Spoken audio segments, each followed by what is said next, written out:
Hello everyone. Welcome back to English with Altaf. Today's video is very special. We're going to share what really happens when you document your English learning for 30 days. Yes, Annie. Many people start learning English but give up too soon. They don't see their progress clearly. But when you keep a record, when you document your journey, you can see amazing changes. That's what we'll explore today. Exactly. So let's begin with day 1 of my journey. I wrote down my starting point. I admitted that I was shy, nervous, and often stuck when I spoke English. Writing that down was not easy, but it was honest. That's the right beginning. On day 1, you are not trying to impress anyone. You are just creating a mirror of your real English. And that honesty gives you the motivation to move forward. On day 2 and day 3, I kept it very simple. I documented a few sentences like, "Today I am practicing English. I feel nervous." But the key was, I spoke them aloud. I recorded these moments in my notebook. That's powerful. Many learners underestimate small steps. But writing even 2 or 3 sentences daily creates a chain, and that chain becomes your habit. By day 5, I started adding mini conversations. For example, "How are you?" "I am fine. Thank you." "What are you doing?" "I am reading." I practiced them aloud and wrote them down in my journal. And this is where the first breakthrough usually comes. When learners practice dialogues, they start preparing for real-life situations. And suddenly, English feels useful, not just a subject. Yes, and on day 6, I had my first small victory. I spoke English with my friend for 1 minute without switching to my mother tongue. I wrote about this in my journal, and it felt amazing to see progress so early. That's what documentation does. Without writing it down, you might forget that victory. But when it's written, you celebrate it, and that celebration gives you more energy. On day 7, I looked back at my first week. My English wasn't perfect, but my confidence was already better. I could see myself growing. Great. So what happened in week 2? From day 8 to day 12, I focused on daily life English. I wrote about what I ate, where I went, who I met. For example, "I cooked rice today." "I went to the market." "I met my cousin." Writing these in English helped me think in English. That is an important milestone. When you connect English with your real life, it becomes natural, not something artificial. Exactly. Then on day 13, I tried storytelling. I wrote about a funny incident at the bus stop. I didn't worry about grammar, I just told the story. And when I read it aloud, I felt more confident. Yes, storytelling is a great tool. It helps you focus on communication instead of perfection. By day 15, halfway through, I listened to my own recordings. At first, it was strange. I didn't like my voice. But slowly, I noticed that I was speaking more clearly than before. That gave me hope. Listening to your own voice is one of the best ways to track progress.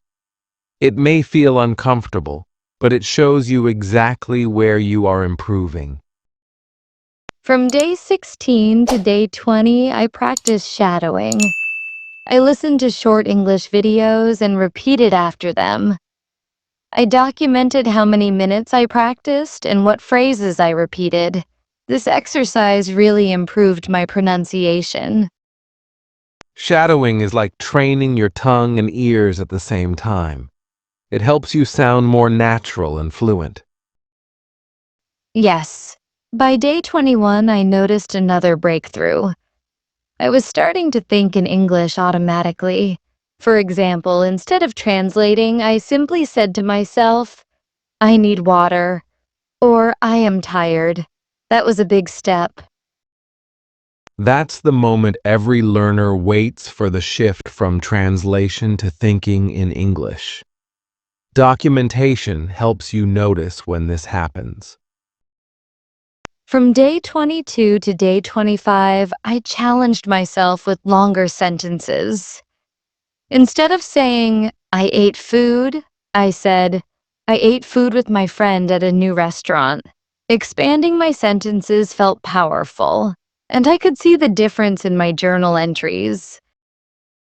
Yes, and those small expansions show real growth. You move from beginner-level sentences to more advanced structures naturally. On day 26, I had a surprise. I gave a 2-minute introduction about myself in English without stopping. I wrote about this experience in my journal, and it felt like a real achievement. That is wonderful. Many learners dream of speaking for 2 minutes nonstop, and you achieved it in less than a month. By day 28, I felt bold enough to join an online English group. I wrote about how nervous I was before joining, but when I spoke, people understood me. That gave me great confidence. That's another reason why documenting is important. You don't just record grammar or words, you record emotions, nervousness, courage, and success. Finally, on day 30, I wrote my reflection. I realized that I had changed a lot in 1 month. My confidence was higher, my sentences were longer, and my fear was smaller. I was not perfect, but I was growing. And that's the real lesson. A 30-day English journey doesn't make you perfect, but it makes you confident.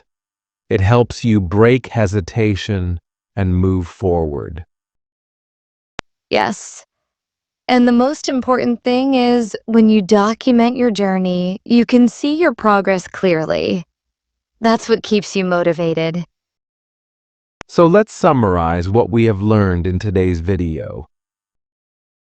We learned that documenting a 30-day English journey shows you your progress step by step. We learned that small victories like speaking for 1 minute or telling a story become big milestones when you write them down. We discovered that recording your voice, practicing shadowing, and writing daily life sentences all help you grow. And most importantly, we saw that after 30 days, you may not be perfect, but you will definitely be more confident, expressive, and motivated. So friends, if you want to improve your English, start documenting your own journey. Write daily, speak daily, and watch your progress. That's all for today's video. Thank you for joining us. This is Annie, and This is Altaf together on English with Altaf. Keep practicing, keep documenting, and keep growing in English.